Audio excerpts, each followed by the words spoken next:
नमस्कार। अमित जी सेंटर में आप सभी लोगों का बहुत बहुत स्वागत है। दोस्तों, मैं हूं अमित और इस वीडियो में हम लोग इंजन से संबंधित अति महत्वपूर्ण प्रश्नों को देखने वाले हैं। तो इस वीडियो को आप लोग पूरा ज़रूर देखिएगा और इन क्वेश्चंस को आप लोग कॉपी में नोट कर लीजिएगा ताकि आपको बाद में रिवीजन करने में दिक्कत ना हो। ठीक है, अगर आप ये नोट्स करते रहेंगे तो आपके पास एक क्वेश्चन बैंक भी बन जाएगा। तो नोट्स करते रहिएगा और इसका PDF अगर आप लोगों को डाउनलोड करना है तो आप लोग हमारे टेलीग्राम चैनल को ज्वाइन कर सकते हैं, उसको फॉलो कर सकते हैं। टेलीग्राम चैनल का लिंक जो है डिस्क्रिप्शन में गिवन है, तो वहाँ से आप लोग जाके हमारे इस टेलीग्राम चैनल को ज्वाइन कर लीजिएगा। साथ ही कुछ PDF हमने तैयार किया है और अभी कर रहे हैं आप लोगों के लिए ही, तो उसका भी लिंक दिया हुआ है, वहाँ से अगर चाहें तो डाउनलोड कर सकते हैं। चलिए हम लोग आज के इस वीडियो को शुरू करते हैं। पहला प्रश्न है, इग्निशन कंडेंसर का क्या कार्य होता है? ऑप्शन है सेकेंडरी स्पार्क को कम करता है, कॉन्टैक्ट्स पर आर्किंग को कम करता है, प्लगों को लोड से संरक्षण देता है, कॉन्टैक्ट आर्किंग को बढ़ाता है। सही उत्तर क्या होगा दोस्तों? तो कॉन्टैक्ट्स पर आर्किंग को कम करता है। जो इग्निशन कंडेंसर होता है ये कॉन्टैक्ट पर क्या करता है? आर्किंग को कम कर देता है। तो यहाँ पे ऑप्शन नंबर बी जो है वो करेक्ट आंसर है। ठीक है, अगला प्रश्न है, इंजन में स्मॉल एंड बेयरिंग होती है। तो स्मॉल एंड बेयरिंग जो होती है, बेयरिंग जानते हैं ना आप लोग, जो पहियों के धुरियों के बीच में लगा होता है, ठीक है, ताकि घर्षण कम हो, तो वो तो इंजन में स्मॉल एंड बेयरिंग जो होता है, एक रोलर बेयरिंग है या एक बॉल बेयरिंग है या एक बुश बेयरिंग है या इनमें से कोई नहीं। सही आंसर क्या होगा दोस्तों? तो इसका करेक्ट आंसर है ऑप्शन नंबर सी, एक बुश बेयरिंग है। ठीक है, ऑप्शन नंबर सी जो है यहाँ पे करेक्ट आंसर है, एक बुश बेयरिंग है। अगला प्रश्न है, सामान्य रूप से मोटर वाहन होते हैं backward drive, left drive, left hand drive, right hand drive, centre drive. तो किस प्रकार का ड्राइव होता है अपने यहाँ पे इंडिया में? सामान्य रूप से मोटर वाहन कैसे होते हैं? तो हमारे यहाँ सामान्य रूप से जो मोटर वाहन है वो राइट हैंड ड्राइव होते हैं, यानी कि जो ड्राइवर होता है वो किधर बैठता है? राइट हैंड साइड में बैठ कर ड्राइव करता है। ठीक है, तो यहाँ पे ऑप्शन नंबर जो सी है वो करेक्ट आंसर हो जाएगा। दोस्तों, इस चैनल पे अगर आप लोग पहली बार हैं तो चैनल को सब्सक्राइब कर लीजिएगा, नोटिफिकेशन बेल को भी प्रेस कर दीजिएगा ताकि आप लोगों तक जो भी हम वीडियो बनाते हैं वो पहुंच सके, उनका नोटिफिकेशन आप तक पहुंच सके और कोई भी वीडियो जो आपके एग्ज़ाम पॉइंट ऑफ व्यू से इम्पोर्टेंट है मिस ना हो सके। ठीक है, तो वीडियो को लाइक भी कर दें, चैनल को सब्सक्राइब भी कर लें। चलिए, प्रश्न है, संरचनात्मक इकाई का मूलभूत अवयव है। संरचनात्मक इकाई का मूलभूत अवयव क्या है? तो जो गाड़ी होती है ना, वाहन होता है, उसका जो संरचनात्मक इकाई होता है, उस इकाई का जो मूलभूत अवयव है, कंपोनेंट है, वो क्या है? ऑप्शन है चेसिस, फ्रेम और ऑप्शन ए व बी दोनों, इनमें से कोई नहीं। तो सही आंसर क्या होगा दोस्तों? देखिए, जो गाड़ी होती है, गाड़ी का जो मुख्य अवयव होता है, मूलभूत जो अवयव होता है वो चेसिस और फ्रेम ही होता है, दोनों ही होते हैं। ठीक है, तो यहाँ पे ऑप्शन नंबर सी जो है वो करेक्ट हो जाएगा, ए और बी दोनों। ठीक है, यहाँ पे ऑप्शन नंबर सी करेक्ट है। फ्यूल ट्रांसफ़र पंप किससे चलता है? ठीक है, फ्यूल ट्रांसफ़र पंप, फ्यूल को ट्रांसफ़र करने वाला जो पंप होता है वो किससे चलता है? कैम शाफ्ट से चलता है, क्रैंक की इंजन शाफ्ट से चलता है, पिस्टन से चलता है या फिर हैंडल से चलता है? सही उत्तर अगर आपको पता हो तो कमेंट करके ज़रूर बताइएगा और साथ ही साथ इसको एक प्रैक्टिस सेट के रूप में भी इसको सॉल्व करिएगा, जो कितना आता है कितना नहीं आता है, और लास्ट में कमेंट करके बताइएगा कि आपका कितना सही हुआ है। ठीक है, तो यहाँ पे फ्यूल ट्रांसफ़र पंप किससे चलता है? तो किससे चलता है दोस्तों? तो यहाँ पे ऑप्शन नंबर ए जो है वो करेक्ट है, कैम शाफ्ट से चलता है। फ्यूल ट्रांसफ़र पंप किससे चलता है? तो कैम शाफ्ट से चलता है। अगला प्रश्न है, दिए गए चित्र में ए से इंगित भाग का नाम बताइए। अब यहाँ पे देखिए, ए से इंगित भाग का नाम पूछा है। ये जो ए दिखाई पड़ रहा है ना, अब ये देखिए किससे किससे जुड़ा हुआ है। तो ये एक यहाँ पे जुड़ा हुआ है, एक यहाँ पे जुड़ा हुआ है। ठीक है, मतलब कि ये जो दो पॉइंट हैं इनको ए से प्रदर्शित किया गया है और इस पॉइंट को, मतलब ये जो कंपोनेंट है इंजन का, इस कंपोनेंट का क्या नाम है? अंतःक्षेपक या वाल्व या पिस्टन या इनमें से कोई नहीं। ठीक है, तो इसका जो करेक्ट आंसर है वो है, इसे हम वाल्व कहते हैं। ये दोनों वाल्व हैं। ठीक है, ऑप्शन नंबर बी यहाँ पे करेक्ट आंसर है। अगला प्रश्न है, पेट्रोल इंजन में सक्शन स्ट्रोक के समय सिलेंडर में आता है। तो पेट्रोल इंजन में जब सक्शन होता है, सक्शन स्ट्रोक होता है, तो उस समय सिलेंडर के अंदर क्या प्रवेश करता है? पेट्रोल करता है या डीजल करता है या हवा व पेट्रोल का मिश्रण करता है या इनमें से कोई नहीं? तो सही आंसर क्या होगा? तो जब भी सक्शन स्ट्रोक होता है पेट्रोल इंजन में, तो पेट्रोल इंजन के चैम्बर में क्या प्रवेश करता है? तो हवा व पेट्रोल का मिश्रण प्रवेश करता है। ठीक है, क्या करता है? हवा व पेट्रोल का मिश्रण प्रवेश करता है। लेकिन डीजल इंजन में क्या होता है? सक्शन स्ट्रोक के समय में, सक्शन स्ट्रोक के समय में डीजल इंजन में होता है केवल हवा का प्रवेश। ठीक है, इसका हवा का प्रवेश होता है, और जब हवा प्रवेश कर जाता है वहाँ पे, तो फिर संपीड़न होता है, और संपीड़न के फलस्वरूप उस हवा में, एयर में अत्यधिक टेम्परेचर उत्पन्न होता है, और उसी समय नोजल के द्वारा क्या कर दिया जाता है? उसके अंदर डीजल का स्प्रे कर दिया जाता है। ठीक है, और फिर उसके अंदर इग्निशन हो जाता है, और फिर जो संपीड़न है वो क्या हो जाता है? फिर से प्रसार हो जाता है उसका। ठीक है, और ये प्रक्रिया चलती रहती है। अब अगला प्रश्न देखते हैं, दबे मिश्रण को जलाना किस स्ट्रोक के अंतर्गत आता है? तो दबे मिश्रण को जलाना किस स्ट्रोक के अंतर्गत आता है? ऑप्शन है power stroke, exhaust stroke, suction stroke और कंप्रेशन स्ट्रोक। सही आंसर क्या होगा? तो सही आंसर है पावर स्ट्रोक के अंतर्गत आता है। चलिए अगले प्रश्न को देखते हैं। एक मोटरसाइकिल इंजन सिलेंडर के बॉटम पर फिन्स की अपेक्षा टॉप पर फिन्स लंबे होते हैं, क्योंकि अब देखिए यहाँ पे प्रश्न क्या बोलता है। एक मोटरसाइकिल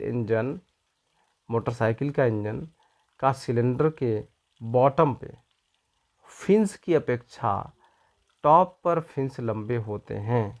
ठीक है, मतलब बॉटम फिन्स की अपेक्षा टॉप पर जो फिन्स होते हैं वो लंबे होते हैं। क्यों होते हैं? इसके पीछे क्या रीज़न है?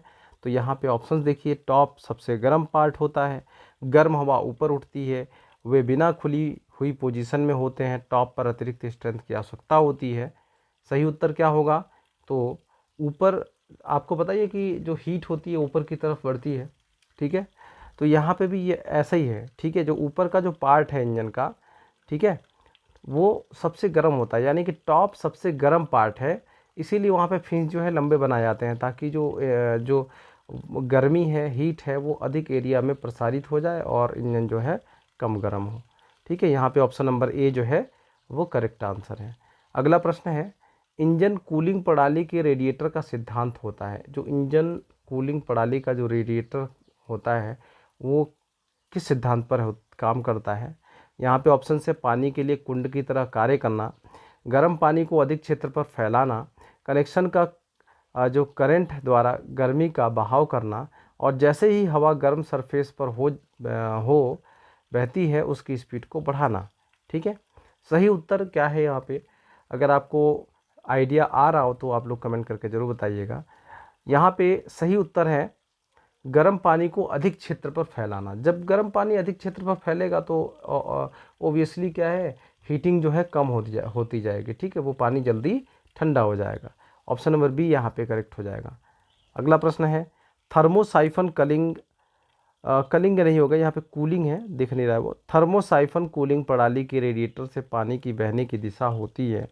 पानी की बहने की दिशा किधर को होती है थर्मोसाइफन कूलिंग प्रणाली में? ठीक है, किधर से किधर को होती है? टॉप से बॉटम को होती है या बॉटम से टॉप को होती है, आगे से पीछे होती है या पीछे से आगे होती है?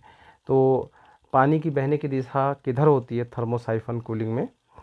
तो यहाँ पे जो करेक्ट आंसर होगा दोस्तों वो होगा टॉप से बॉटम की तरफ होती है। टॉप से मतलब ऊपर से नीचे की तरफ। ठीक है, किधर को होती है?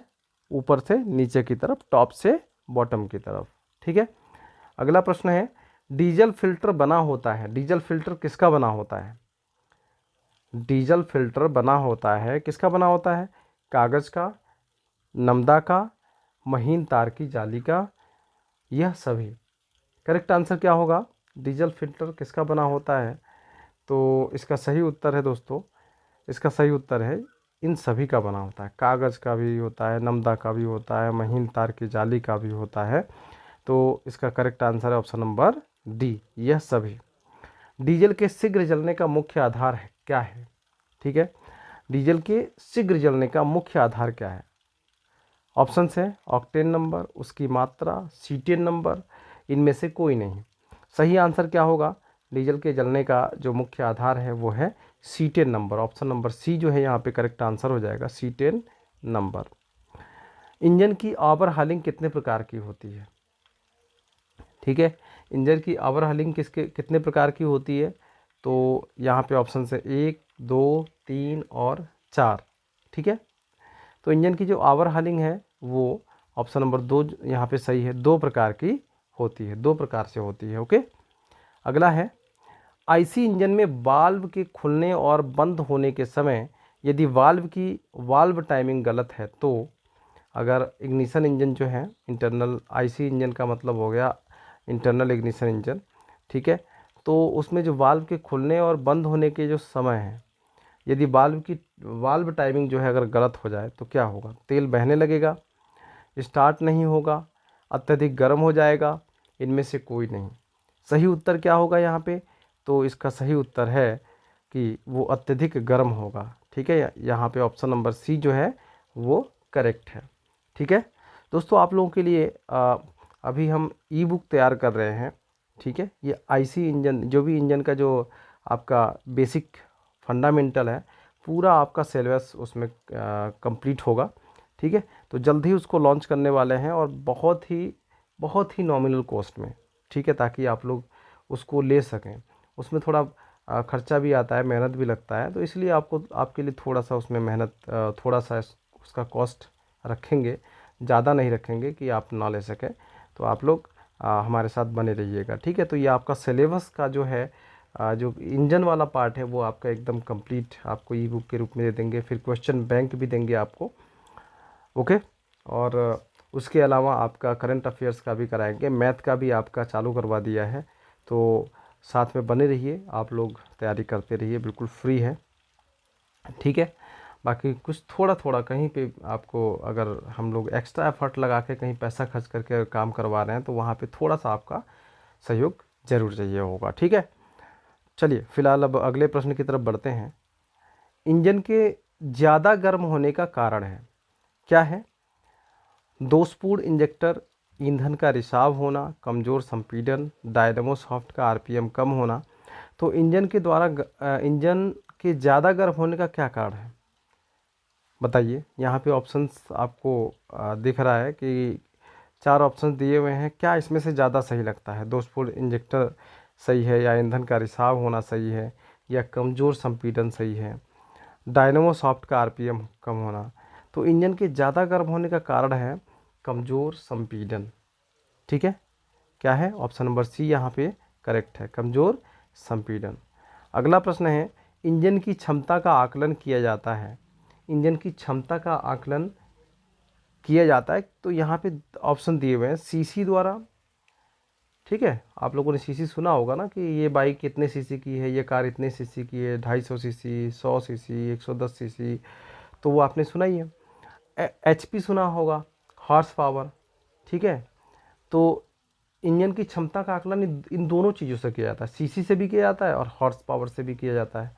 ठीक है, तो यहाँ पे उपरोक्त दोनों सही हो जाएगा। ठीक है, इंजन की क्षमता का आकलन जो है सीसी और एचपी दोनों से किया जाता है, उपरोक्त दोनों सही है, ऑप्शन नंबर सी।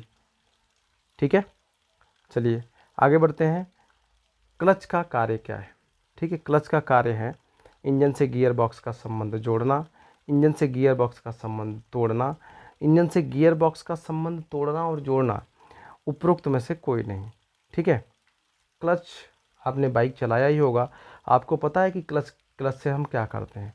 क्लच, इंजन स्टार्ट होता है, जब तक आप क्लच नहीं दबाएंगे और गियर डाल देंगे तो गाड़ी एकदम से बंद हो जाएगी। ठीक है, हम लोग क्या करते हैं, क्लच को दबाते हैं और फिर उसके बाद गियर को डालते हैं या फिर निकालते हैं। तो क्लच का रोल क्या होता है? तो क्लच क्या करता है, इंजन से गियर बॉक्स को जोड़ता है। ठीक है, इंजन से गियर बॉक्स को जोड़ देता है, या फिर अगर न्यूट्रल करना है तो वो तोड़ता है, संबंध को तोड़ता है। तो ठीक है, तो यहाँ पे इंजन जो है क्लच का कार्य जो है इंजन से गियर बॉक्स का संबंध जोड़ना और तोड़ना होगा। ऑप्शन नंबर सी जो है वो करेक्ट आंसर है। अगला प्रश्न है, इलेक्ट्रिक ब्रेक का प्रयोग होता है। इलेक्ट्रिक ब्रेक का प्रयोग होता है, यहाँ पे 4 ऑप्शंस हैं। दोपहिया वाहनों में, ट्रेलर में, कारों में और बसों में। तो इलेक्ट्रिक ब्रेक का जो प्रयोग है वो किस में होता है? देखिए, यहाँ पे दोपहिया वाहनों में तो नहीं होता है, ठीक है। वहाँ आप लोगों ने देखा होगा हाइड्रोलिक है, मतलब पावर ब्रेक है, या फिर वो आपका ड्रम ब्रेक है। कारों में भी आप पावर ब्रेक देखते हैं, बसों में भी पावर ब्रेक देखते हैं, ट्रेलरों में इलेक्ट्रिक ब्रेक का प्रयोग किया जाता है, ठीक है। वहाँ पर इलेक्ट्रिक ब्रेक का प्रयोग किया जाता है। ऑप्शन नंबर बी जो है यहाँ पे करेक्ट आंसर है। अगला प्रश्न है, इंटरनल कंबसन इंजन स्टार्ट होता है। इंटरनल कंबसन इंजन जो है स्टार्ट हो जाता है कम समय में, तुरंत, काफ़ी देर में, इनमें से कोई नहीं। चलिए बताइए इसमें इसका सही आंसर क्या होगा। इंटरनल कंबसन इंजन जो है स्टार्ट हो जाता है, कम समय में स्टार्ट होता है, या फिर तुरंत स्टार्ट हो जाता है, या फिर काफ़ी देर में, इनमें से कोई नहीं। तो जो सटीक आंसर है, सबसे सही आंसर है, वो है ऑप्शन नंबर ए, कम समय में स्टार्ट हो जाता है, ठीक है। इंटरनल कंबसन इंजन जो है, आईसी इंजन जो है, वो कम समय में स्टार्ट होता है। ऑप्शन नंबर ए जो है वो करेक्ट आंसर है, ठीक है। तो दोस्तों, आज के इस वीडियो में इतने ही क्वेश्चंस थे। उम्मीद करता हूँ कि ये वीडियो आपको पसंद आई होगी। वीडियो पसंद आई तो वीडियो को दोस्तों में शेयर कर दीजिएगा, और आप लाइक करके हमें मोटिवेट ज़रूर कीजिएगा, ठीक है। और प्यारा सा कमेंट करके हमें बताइएगा कि और क्या हम सुधार कर सकते हैं आपके लिए, ठीक है।